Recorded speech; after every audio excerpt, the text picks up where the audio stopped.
Once again, welcome everybody. So glad we can do this again. I am gonna drop in the chat one more time a link to Educator if you're interested in checking that out. Also, if you could have a blank sheet of paper on you, that would be great. Well, that'll help you process some of the things we'll be looking at today. All right. On the screen is our agenda, the materials you'll need, which is this presentation, which I am posting in the chat one more time, and a blank sheet of paper, simple blank sheet of paper. All right. And we'll get started. So once again, thank you for joining us. It's been a while since we've been able to do one of these. There's pros and cons to that. Glad we have the infrastructure to do this. Bummer that we can't do this in person and high five, but that's where we're at, and that's what we're going to look at today. All right. So couple of things here. So excited to call this teaching tips during Omicron. So I have this great job where I get to work with some of the brightest young teachers ever, going through an unprecedented time, and we get to problem solve a whole lot. And so this is the result of that. So some of the really cool solutions that we've come up with, I'm just kind of tried to put them together and give you a quick PD to maybe explore some of these. I also want to give you some time to explore them embedded in our time together. And so, here we go. So without any further ado, if you will take the sheet of paper and fold it in half and then in half again, so it's in quarters like that. And then if you could number each of the quadrants like so. So 1, 2, 3, 4. So you should have 4 of those. All right. If you're daring and you do 6, well, that's on you. I don't know if I could handle 6, but if you want to do 4, that should suffice. All right. All right. And then when you see Thurgood, the thinking emoji, I don't know if that's really his name, but that's what I call him. When you see Thurgood, you'll be prompted to do a little bit of a processing activity in one of those quadrants. And so keep an eye out for Thurgood, okay? All right, so let's take a temperature of the room here. So how are you feeling today? Many of you had a flex day after a student free day. Some of you didn't have a flex day today. I think Lancaster's is tomorrow. How are you feeling on a scale of 1 to 9 on the office here? Not that it's in order, but in the chat, let me know how you're feeling. Ooh, I see a 5. A couple of 6s. Yeah, I could go for some cake right now. Oh, 9.5. Oh my goodness. All right. Okay. All right. We are all over the place. All right. Like that there's some smiling Stanleys, so that's pretty good. All right. So thank you for that.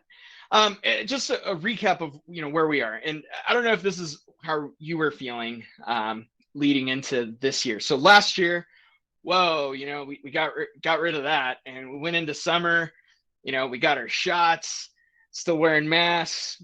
For a minute we could take our masks off, and then we had to put them back on, and all these things. But maybe you were coming into 2021 like, oh yeah, I've got Kevin's famous chili. I learned so much from last year, right? I came out of this like, I'm more comfortable with technology. I really, I had to learn to engage my students even more, and so I'm going to bring that into the school year. Bring it on. And so we're like heading into fall 21, like, yeah, I got my world famous chili, right? But if you're familiar with The Office, you know what comes next, right? First semester may have felt something like this, right? Where, like, hey, I'm ready. And, oh, I was not ready for this, right? Things are just messed up. And then second semester so far might feel something like this. We're just gonna like, just let me survive for a second and use my keyboard, in a clever way here, right? So I don't want to turn things negative, but just being out in life kind of feels a little bit like this, where the expectations were just, not, things didn't achieve our expectations. So with that in mind, here's our objective for today. So we're going to make this positive real quick here. So we're going to look at 4 things. So 4 concepts that are related to teaching it during right now. So this current chapter of the pandemic, some things that have worked, that I've seen work. You might need to adjust them a little bit, but hopefully this will help. And here's the mantra: do less, but do it better. All right. So this is the through line for everything I want to show you, is how to do less, but still, just do that less a little better. And our success criteria for today is, you can take any of this stuff and use it. We'll call it a success. So our essential question, if you want to think of it that way, is how can I do less but do it better? And that's the key. The key is actually doing less. All right. So hopefully this will be helpful for you. So this is our agenda. We're going to look at 4 things, and I want to give you a good chunk of time at the end to do some planning. Look into some of these things I'll be sharing, put some together. If you got something cool, share it. So that's what we'll be looking at, starting with rebuilding educator agency. So your own agency, right? And so when we look at the term burnout, right, and just start with this, one set of researchers said it really well. They said burnout isn't the result of how many hours you put into work, right? Because we can put hours and hours into something we really love and not get burned out. It's more related to the effort and impact connection. So in other words, when we don't experience the link between our efforts and the impact that our efforts are having, that's when burnout happens. So if I can remind you to maybe a year ago, when you had that joke that you use every year, right? And then you're suddenly in this kind of environment, and you have that joke, and then you wait for it to land, and all you see is like a bunch of names, like on the screen, except for the one kid who forgot to turn his camera off, and he's clearly playing video games. And that's when burnout, right? When you don't see the fruits of your labor. So let's start with this. So hey, there's Thurgood. So let's start with this before we get into any of these things. I want you to look back and think about 3 wins from this year. So in box 1, so wherever you labeled box 1, really doesn't matter where it is on the paper. Think about 3 wins from this past school year. It doesn't matter how small they were or how big they were. Just jot down 3 wins from the year.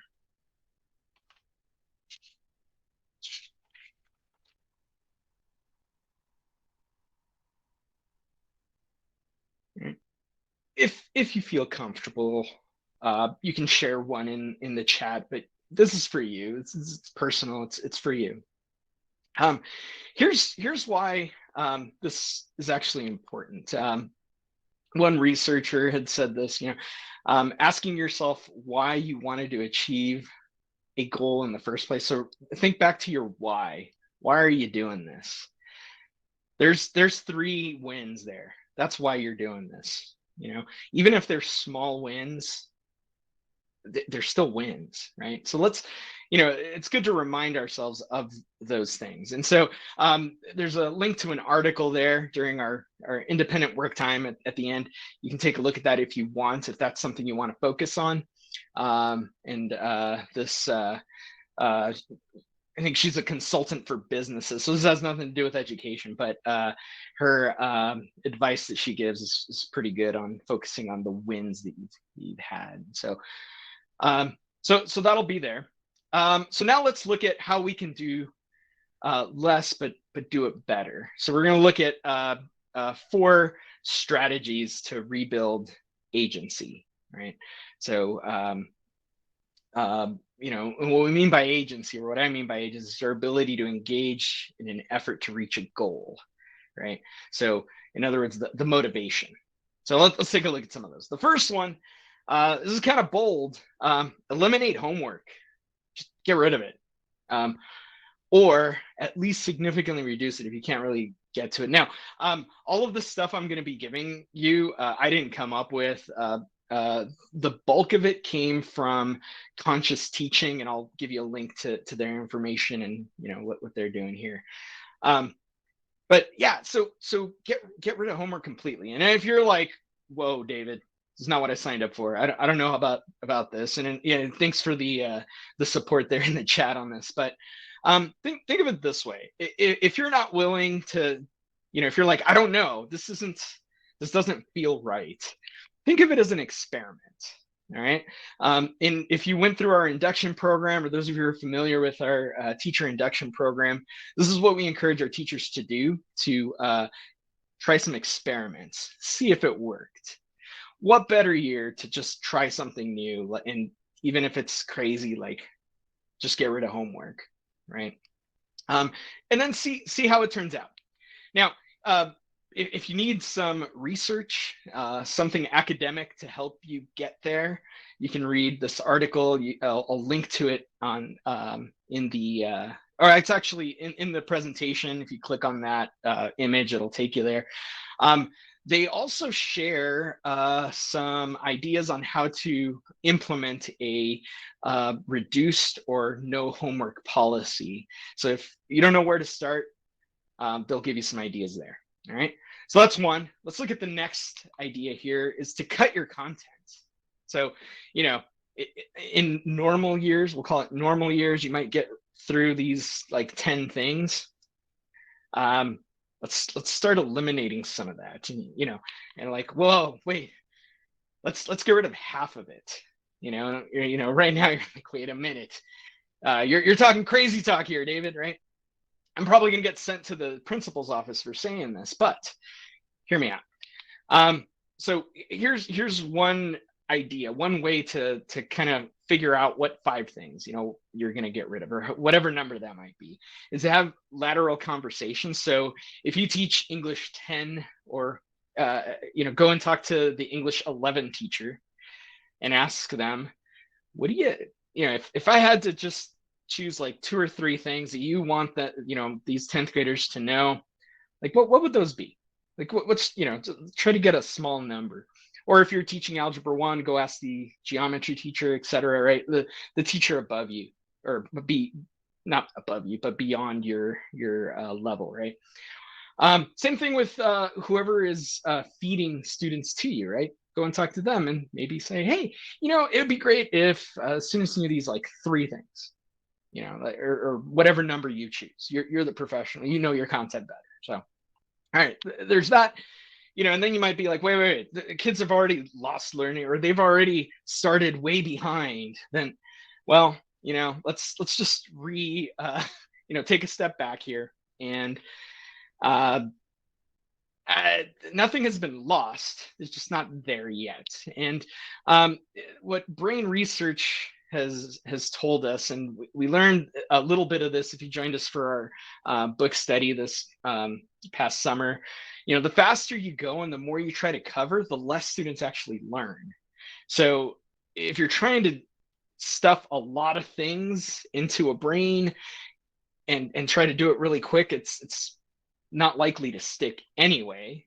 So let's get rid of some of the things you want to stuff in there and focus on just a few things. So here's a couple of strategies to help. The link on this slide at the bottom, How to Study Less and Remember More, has several strategies that psychologists have offered up to help you study better. They have practical applications in the classroom as well. So you can take a look at those and kind of think about how you could apply these concepts. One of them is this interleaved practice idea. And you can watch this video. Gentleman explains it way better than I could, and in a short time, if this is something you're interested in. I also included 2 other videos that are under 5 minutes to kind of help explain the concept if you're interested in that. But if not, How to Study Less and Remember More, check that out, and that has some really good advice to try to cut some content for your students. All right, the third thing I wanted to look at under rebuilding agency here is adding mindfulness. This is where I'm like total hypocrite on, because I am no good at self-care, you know, and this is something I need to work on. I need to give myself boundaries, you know, and things like that. And so I'm saying this with like an air of guilt, and let's help each other with this one. All right. So some mindfulness things. Oh, and also, I don't know if we've probably heard a lot of things about self-care and mindfulness over the past like couple of years. And if you're like getting your shoe off or getting the chair ready to throw at me, you know, because I cannot hear another thing about self-care. Take it from me, who's really bad at it, you know, and you know, let's work on this together. And again, hear me out on this one. So each of these is a link to a resource on that topic. So one thing might be establishing a morning ritual, or a routine. Actually, a routine, I like to call it a ritual. And the article is really interesting because it tells you if you have a half hour every morning, here's something to do. Oh, if you have 10 minutes, here's something. If you only have 3 minutes, here's something to do. But the whole idea is try to establish something, even if it's a short amount of time. And you can read through it. And you know, if this is something you want to focus on, there's that. The next one is movement, adding movement, you know, and exercise. And some folks are really into fitness, and that's great, and that helps. It's actually very soothing. You know, I kind of have to make myself put physical effort into things. Like, it doesn't come easy for me. The endorphins kick in, and once they do, it's great. But you know, I'm not the most motivated person. And so the article there has some pretty cool ideas on how to incorporate it in a teacher's school day. You know, and they'll say things that might make you chuckle, like during your prep period, like, yeah, prep period, that's funny. What's that, right?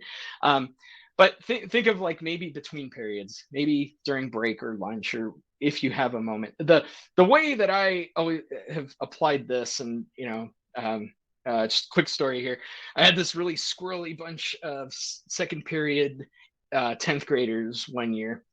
And, you know, and this was like me just thinking like, let's just take a break. Let's go for a nature walk. Go find one organic thing in the field, and then bring it back. We'll bring it back. We'll give you 10 minutes.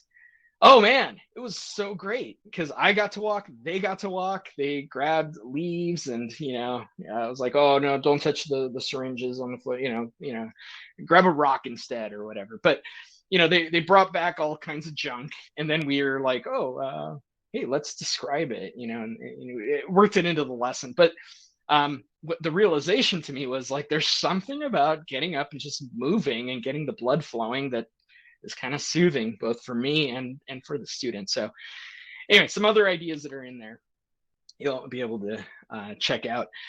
That's a link to calm.com's YouTube channel playlist on breathing exercises.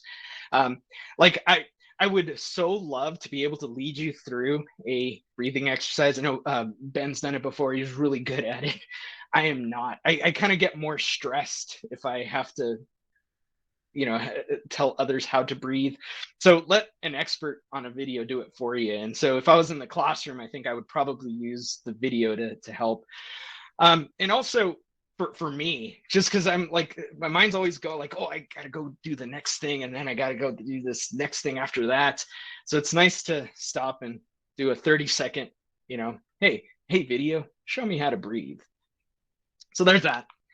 And then another article on an end of day ritual routine and establishing that you'll be able to find there. Some more mindfulness things that are more you and your students are listed here. And again, at the end, you'll have some time to explore some of these if this is something you want to explore. But the one thing I did want to just kind of nudge you towards is this link to mood trackers. So I'm gonna click on that and show you where it'll take you. It'll take you to this Google folder.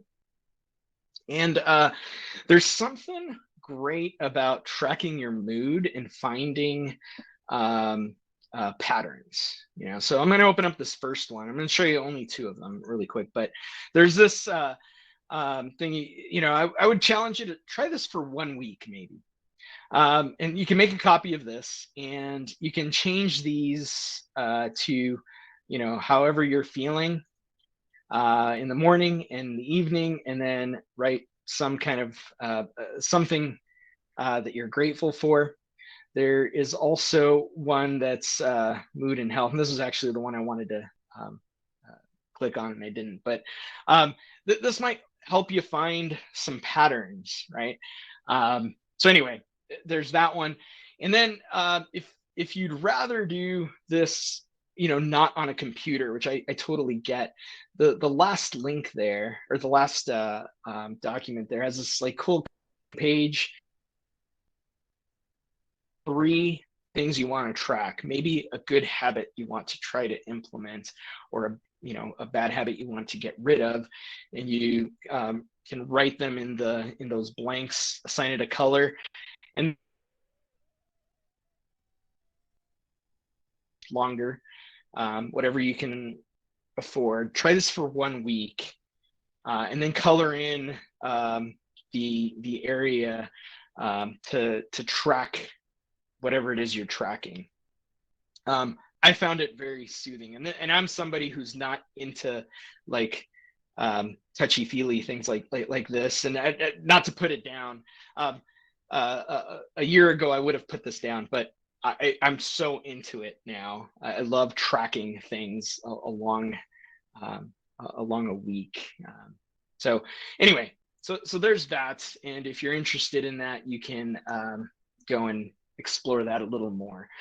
And the last thing I want to is this idea of gratitude, and that was one of the things, one of these suggestions. But all kinds of experts say that being grateful for things has physical benefits, right?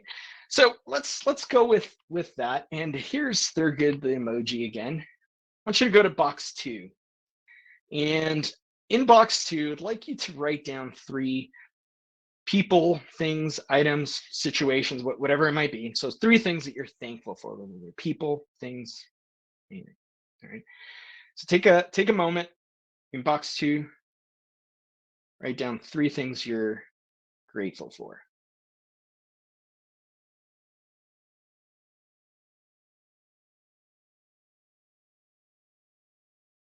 And if you feel like sharing, no pressure at all. You can share that in the chat. One thing you're thankful for. But if again, this is personal, it's for you. You don't have to share. Oh yeah, no problem. Colin just asked for a link. There you go. No worries, no worries. All right.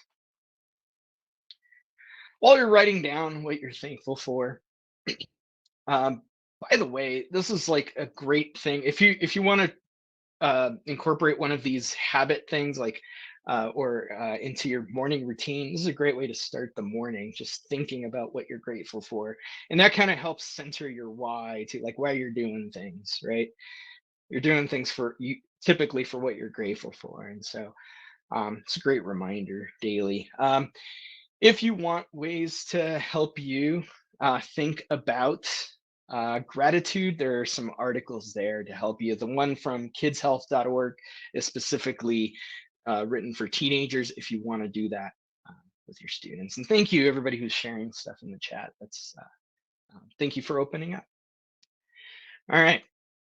Okay, last thing we'll look at when we're talking about restoring agency is altering our expectations. And this is, this could be confused with lowering expectations. That's not what I'm talking about. I'm talking about altering, changing expectations. And again, this comes directly from an article that I've linked here. But when we think about success, the perception is one thing, and then reality is something completely different, right? There's a lot that goes into that. There's all kinds and charts that show this kind of thing. Here's again, this is all coming from Conscious Teachings newsletter, which I've linked here. Altering expectations isn't the same as lowering expectations, but one thing that you could do is change your definition of success. This doesn't mean dumb it down or anything like that, but it's no overstatement to say that everybody is struggling in some way, especially right now, right? I think we could all agree, yeah, I've had my struggles this year. Us, our students, their families, right, the community. But the reason why we're struggling is probably because we keep thinking, let's stay calm and carry on like things are normal, which they are not, right? They're not normal right now, right? And so normal has changed. And here's a great motivator that's helped me is like, the way things were, the normal, that's gone, right? Find whatever piece you can in that. But there is a new normal that will start, and it's up to us to make that a better normal. And so let's try to think about our expectations as, history is changing, and here's our chance to kind of alter the trajectory here. So change your definition of success. And we got to stop thinking about how students are behind. They didn't learn things they might have learned if it hadn't been for the pandemic. Let's just accept that. But where they are, let's stop trying to rush through and get them to where they would have been otherwise. Hey, they are where they are. Let's move them forward from where they are. And the last thing here, and this is again, I wish I could take credit for any of this. I really love this, but I'm just stealing it directly from Conscious Teaching. Life is different now, right? Kids are different, classrooms are different, the world itself is different. Teaching and learning are going to be also, right? And so what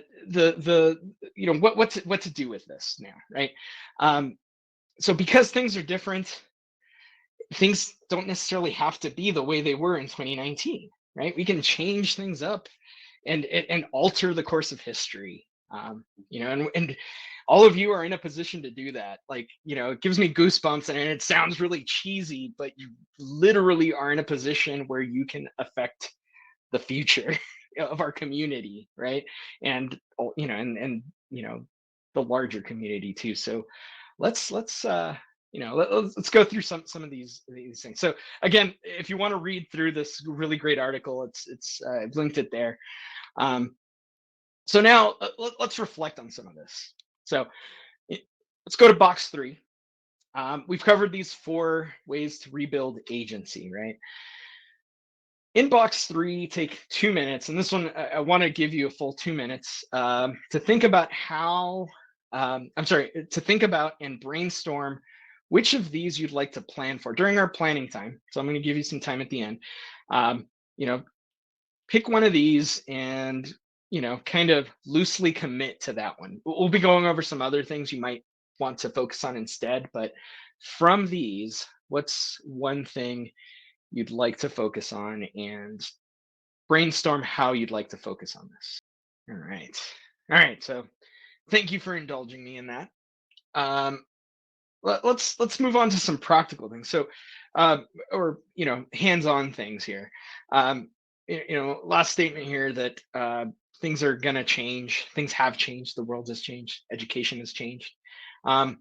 with that, let's look at some of the things that are here to stay, and let's try to use them to our advantage right now. And so there's two things that kind of have stuck out in my mind that we've, like I said at the beginning, have problem solved with some of my the teachers that I work with. And one of them is Google Classroom. So using that, it seems like that's what we will be using, or some sort of LMS from now on. And those giant TV things that got put in your classroom, right? So how can we use those right now to help us do less but do it better? So that's what the rest of this will focus on. So the next section here, I'm going to run through kind of quickly, because this isn't a Google Classroom training, but during the work time, if you want to go over some of these a little more, be happy to do that. But let's take a look at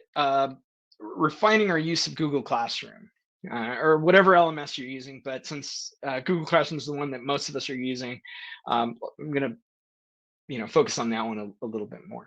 Notice the ducks in a row here. So we're going to look at three things: using topics, using the stream, and then clarifying our purpose or objective for the day using this tool. So the first one I want to talk about is using topics in to your advantage. And most of you are probably familiar with this. If not, just a real quick recap. If you click on create, go to topics, you can create topics, and that helps you organize your Google Classroom like this, right? So one of the most common ways to organize it is by units or modules, right? So in the example there's chapter 1, chapter 2, and chapter 3, and then all the work for each of those goes in that topic, right? Oh, and then by the way, if you don't assign a topic to something, it just automatically goes to the top of the classwork tab, right? So that's a quick way to get to something you maybe visit every day, like maybe there's a class Padlet or the syllabus or something like that. So that can stay in the top. The other most popular way to organize work, I think, as I've seen, is organizing things by week. And I've seen it where teachers will do one post per week, and in that post is a document where everyone has a copy, gets their own copy of it, and they do the work in that document. So that's that's one way. You could do one for each day of the week, or two, but that's one way to organize your class work tab. Or by assignment type, I've also seen. But here's the one that I've seen used that is kind of clever, right? And so some teachers have used a topic, created a topic called the today topic. And so whatever you're doing today gets posted there. When you're done with it, you move it into the appropriate topic, but it's always the today topic. So if you have a student who has to be home today, they always know to just check the today topic to see what it is that they've missed.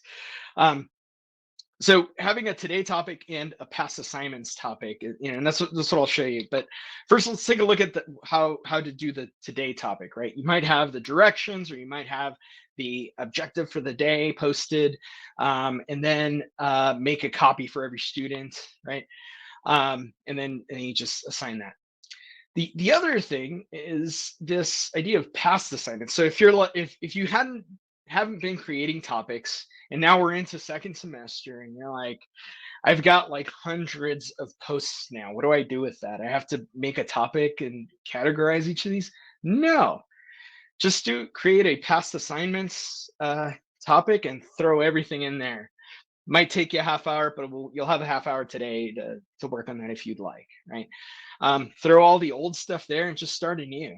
And so you have your past assignments and your today topic, and maybe you might have a second semester topic, right? And so after today is over, you can drag it into the second semester topic and move on. So this has been pretty helpful for some, where it just helps students see what we're doing today. Second thing I wanted to kind of call your attention to is the stream. Oh, how to get the emojis. Thank you. So there's a, here, I'll put it in the chat, emoji. There you go. Emojipedia.org is the quickest way that I've found. So it's a website where you can search different emojis and you copy them and you can paste them as text. You can also right click, and one of the options is emoji. Um, but I've found the Emojipedia has a greater selection. If you're on a Windows computer, I think, oh, I forget. I think it's Windows and the period will also give you some emoji options. So, good question. Thank you. Thank you for asking that. Yeah. So back to the stream. It's called a stream, not a torrent, right? And so, what I always suggest is going into the little gear icon and just turn it off. Turn off, like hide the notifications in the stream. What you end up with is like nothing there, right? And so when I see what you did there in the chat. So what turning off the notifications on the stream does is it clears it up. So now you can use the stream only for announcements, um, or you could use it for the right now links. So if you have a website you want all the students to go to, but you don't necessarily, it's not necessarily part of like an embedded assignment, or you don't want to bother going through things because your stream is clear, there's only one thing in there. So the students just go to that one thing. So go to the stream and click on the thing in the stream, and then they can go there. And then you can get rid of it or just leave it there for later. The really cool uh, use of this is using your today post. So if you're using the today post idea, this is like a little known thing. You know, the application of it isn't that common, but I'm glad they've left it here. If you go into a post in Google Classroom, like in the assignments, and click on the little dots, the like I call them the snowman dots. I don't know if that's the official name, but if you click on the snowman dots and look at the options, one of them is to copy a link. So anyone who has access to that classroom now, you can send that link to them and it'll take them directly to that assignment. So what I've seen some teachers, this is like brilliant. You copy the link and then post it in the stream for today. So what you're doing today is always in the stream. And so students just know, go there. And really, like a great formula for students to follow, or if you want students to do something, is limit the number of clicks.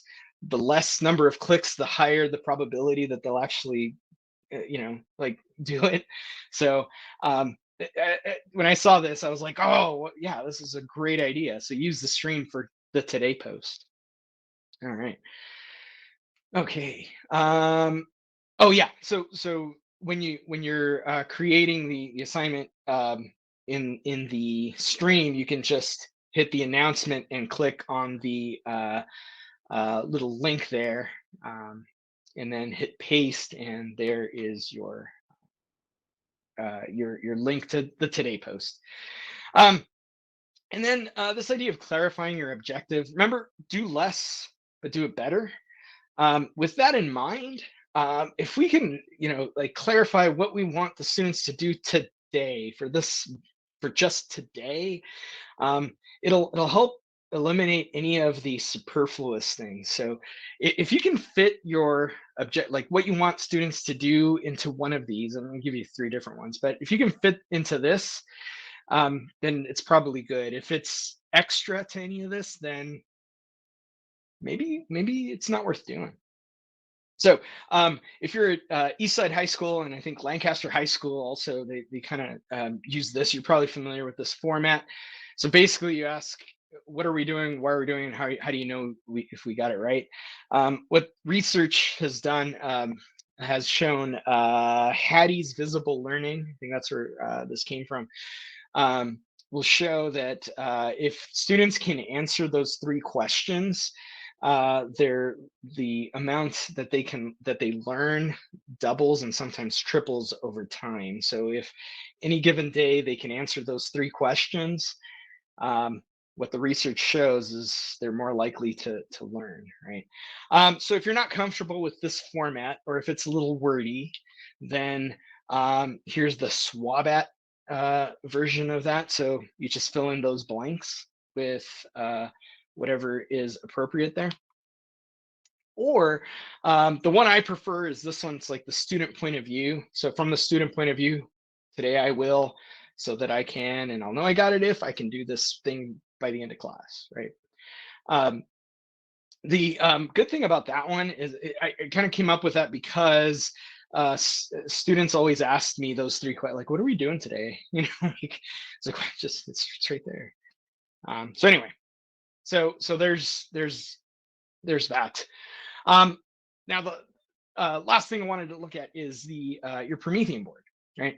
And so I was trying to figure out a way to show you this without without a Promethean board. And then I was like, oh, I could go to someplace with a Promethean board, but I need to show you what's on the board. And so how do I do that? So here's the here's the next best thing. And somebody asked me for the link to the presentation there in the chat. So there you go.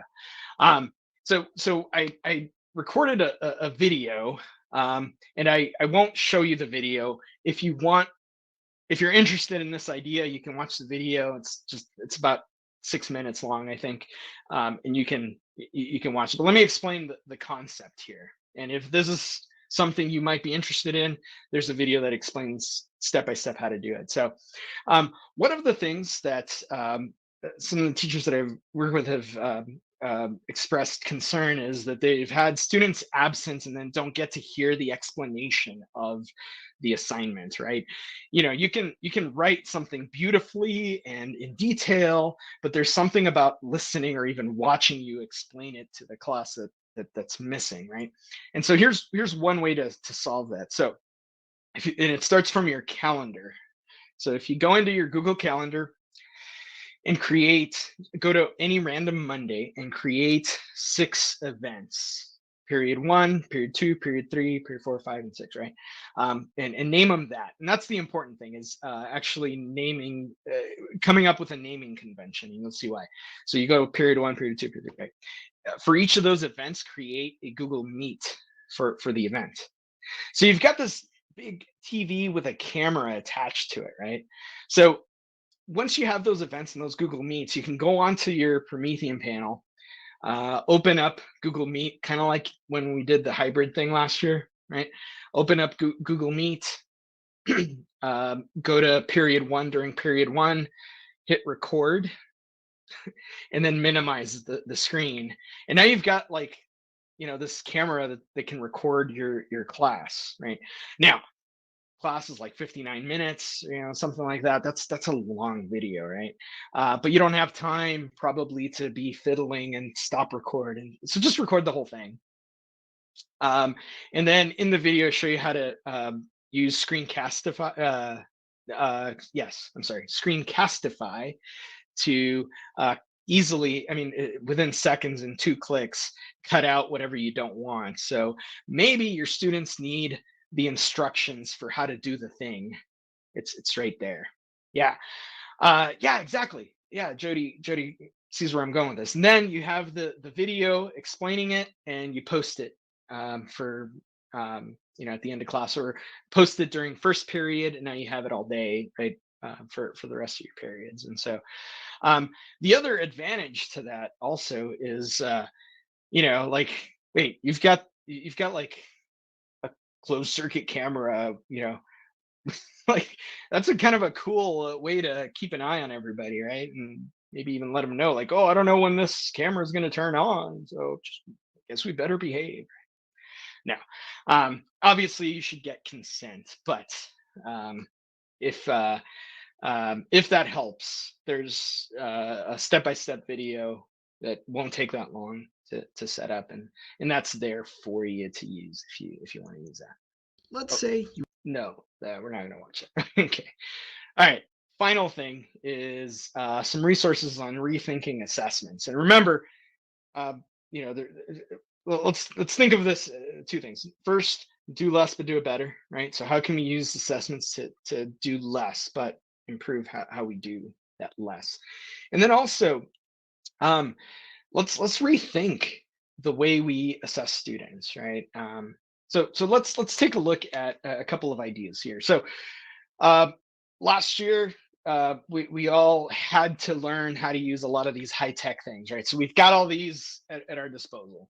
They're there. We've got pro accounts on each of those things that are listed there. Yeah, I think Commonwealth's always free, but so you can do all the stuff there. You use all that stuff, and if you're comfortable with it, great. If you're like, wait, how do I use that? And you have some questions, during the work time, we can discuss that, or you can collaborate with others there. All right, so high tech solutions. Let's keep going. What about just tech solutions? Maybe not high tech, just tech solutions. So this is probably one of the most useful things to come out of the pandemic here is creating templates and hyperdocs and hyperslides.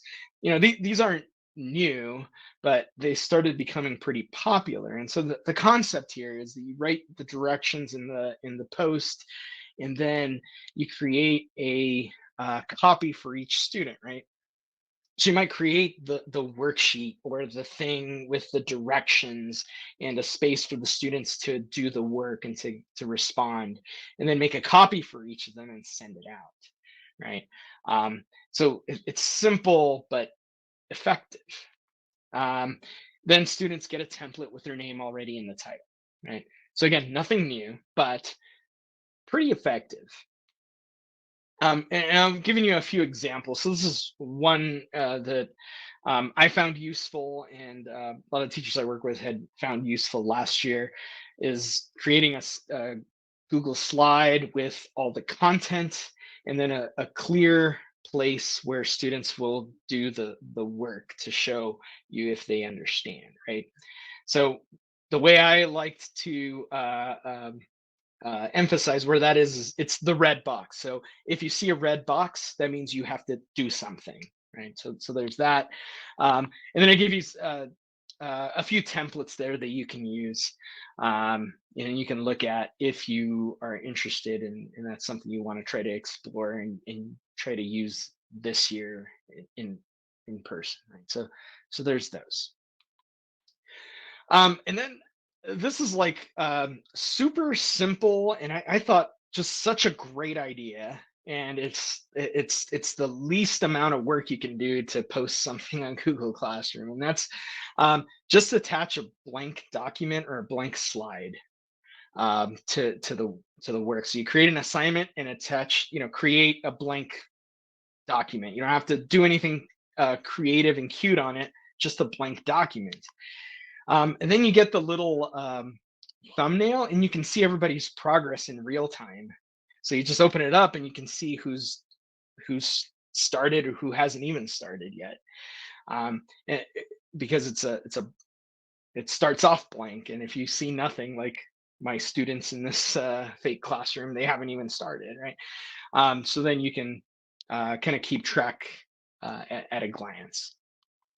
And then how about some low-tech solutions? Let's talk about those. So that paper folding thing I just did. I think it's probably something you've done at some point somehow, but let's try using it a little more intentionally, right?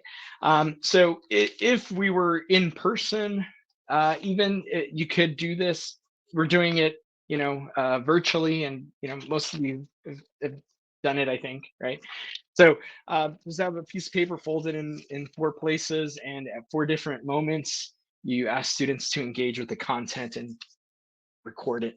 If students are working in groups, then they can collaborate and work on one of those quadrants and show their work on one of those quadrants. And then rather than grading 36 pieces of paper, you only have to grade maybe 6 pieces of paper per period.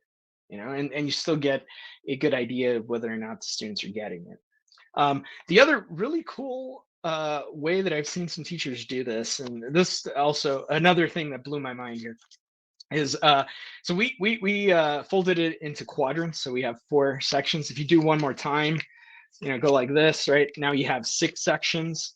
And if catapult is your jam, right?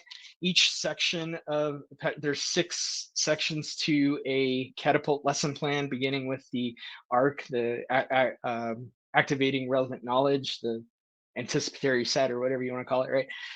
And so in box 1, that's where you record the warm up. In box 2, the have students do something during the guided practice, and the next, or the TAP, right? And then the next box, the SAP, and then in the next, and so you have a space for each part of the catapult lesson plan. And at any given moment, you can have students engage with whatever it is that you're having them do. And I just thought that alone was a great idea, because it doesn't require me having to go to the copy machine and have the copier make me sad, right? um, Included a link to this podcast explaining this idea of hexagonal thinking, and there's a picture of it there. But again, a simple hands-on thing where you have students cut out little hexagons, and then whatever the terminology is for the unit you're working on, have them write that terminology on there, and then do the content, explain the things, have them read, do whatever, and then have them lay out the little hexagons on their desk and arrange it in a way that makes sense to them, and then have them explain it to you. The cool thing about doing this as hexagons is that there's multiple ways of connecting concepts together, right? You could do it as rectangles, and then you have 4 ways to make connections. Hexagon gives you 6. I don't know. The person who came up with it will explain why they prefer 6, and you can look at that. But again, you can get a lot out of that. And the very last thing here is the show me style quizzes. And this I had this dawn on me when I was watching my then 5th grade daughter go through some activity last year online during distance learning. The teacher would give the information, and in order to know if the students got it, they had to record themselves explaining the information in 30 seconds on Flipgrid. And then I thought, wow, that's a 5th grade. That'll work in high school too. That's so brilliant. So if you can explain a concept in 30 seconds, you probably got it, right?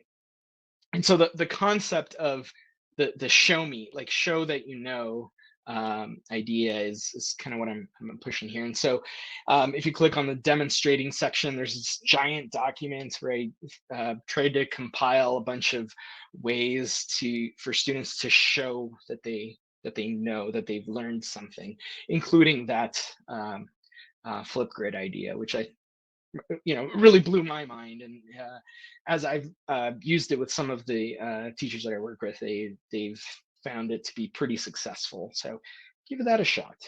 All right. So as promised, I wanted to give you some time here. So I'm going to go with 30 minutes. So I have a 30-minute timer here, and I'll actually start it on my phone, and then you don't have to watch this. So some ways to use the time. Go through the presentation and click around, find something that kind of draws your attention, and work on that one thing. Like here's 30 minutes to just jump on that. If you want to sign off and do that, you're totally fine. Just come back in 30 minutes, because then I'll give you the sign out sheet, which I have to do. So that's fine. If you want to take advantage of, hey, there's other people here, and go into a breakout room, I can set that up for you, and just tell me like, oh, I'd like to go in a breakout room with Ben, please, and I can do that for you. Or if you just want to set up your own thing and go do something with somebody, that's fine. Just set a 30-minute timer when I say go. And then we'll come back in 30 minutes, and I'll give we'll sort of recap and kind of wrap things up, and I'll give you the sign out form as well. Before I do that, what questions do you have?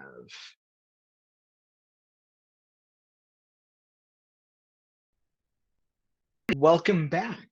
If we go back to the presentation here, this would be a couple of things. Oh, we don't need the timer anymore. Let's move on to the next. Last little reflective question. So you should have an extra quadrant you haven't addressed yet. And this is a good practice, something I like to do at any PD, even if I had a hard time finding something, that I might find useful.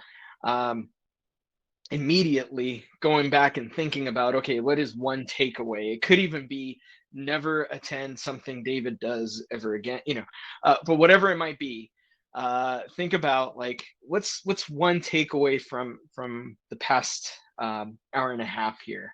So go ahead and write that down on your paper for you. All right. Oh, and thank you for sharing. If you want to share, that is totally cool. You totally can, but you don't have to. But write something down for you to just kind of physically put down. Here's something here's a takeaway, something that benefited me from this hour together. Can I mention something? Sure. Yeah, go for it. The reason I put alternative expectations, I was gonna actually put no homework but I've done that where I haven't given homework and stuff as a SDCA teacher.